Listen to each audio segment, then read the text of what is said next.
मैं दिल से तुमको चाहता हूँ, मैं दिल से तुमको चाहता हूँ। कभी तुम भी मुझे अपनाया करो, मेरे रोज तेरे आता हूँ, मैं रोज तेरे दर आता हूँ। कभी तुम भी मेरे घर आया करो, मंदिर में रहते हो भगवान।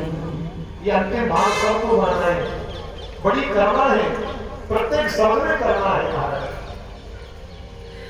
मैं दीन हूँ, दीनानाथ हो तुम। आंखों में आंसू भरे थे, नहीं आएंगे ठाकुर जी। अंत में कह देते हैं कि हम तो पतित हैं, जाने अनजाने में पाप कर्म हो जाते हैं प्यारे, पर आपका नाम पापियों को मिटाने वाला है।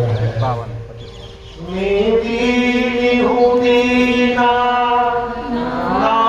हो तुम। मैं दीन हूँ, दीनानाथ हो तुम।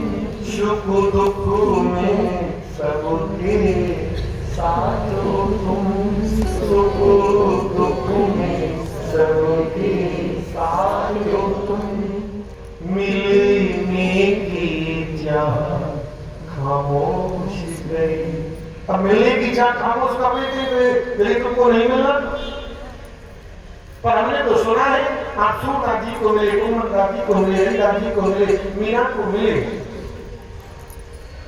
हम अपनी जो चाह है, जो इच्छा है, उसको खामोश कर लेते और जाते हैं। लोग ताना मारते, देखो कितना भगत बन रहा है, सब कुछ छोड़ दिया करने तेरे लिए। हम अपनी इच्छाएं को खामोश कर लेते, यानी कि हम अपनी इच्छा आने नहीं देंगे। नहीं आना तो ना हो। मिले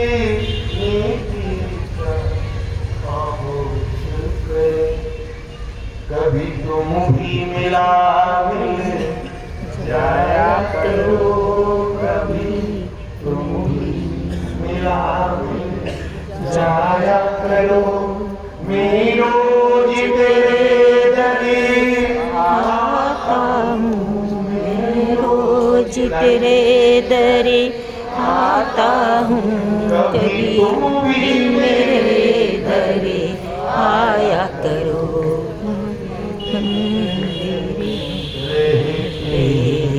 ओ भगवान। यदि भाव भरे आंसू गोविंद के चरणों में ढोगी, ठाकुर जी कृपा करें। मीरा ने कोई परवाह नहीं करी, जिसका प्याला कर लिया था मीरा को, इसलिए कहा था वृंदावन से प्रसाद आया। मीरा एक ही घूंट में पूरे विश्व को पी गई थी। जाको राधे स्वामिया मार सके ना कोई, बार बार माता कर सके सोच मेरी हुई। जाकी रक्षक स्वयं मुरली वाला है, भले महाराज जो मर्जी आने जाओ, जिसका विश्वास अटल है। मेरे गुरुजी बार बार कहते हैं कि विश्वासों फलदायक, विश्वास में बड़ी शक्ति होती है। यदि विश्वास है तो सब कुछ है। ये भक्ति भी भरोसे से टिकती है महाराज, यदि भरोसा है सब कुछ है। इस सुंदर वृतांत को सुखदेव जी ने परीक्षित जी को सुनाया। आगे कथा बंधु नवम स्कंद की है और नवम स्कंद में सूर्यवंश का वर्णन है और चंद्रवंश का वर्णन है। सुखदेव जी कहते हैं परीक्षित जी, सूर्यवंश में बड़े बड़े राजा महाराजा प्रतापी हुए, बड़े बड़े राजा महाराजा प्रतापी हुए। यदि मैं सूर्यवंश की कथा यदि मैं विस्तार से कहूं तो न जाने कितने युग बीत जाएंगे, पर मैं सूक्ष्म रूप से सुनाना चाहता हूं। बंधुओं, भागवत जी में सिर्फ 2 अध्याय में पूरी राम कथा सुखदेव जी ने गाई है 2 अध्याय में।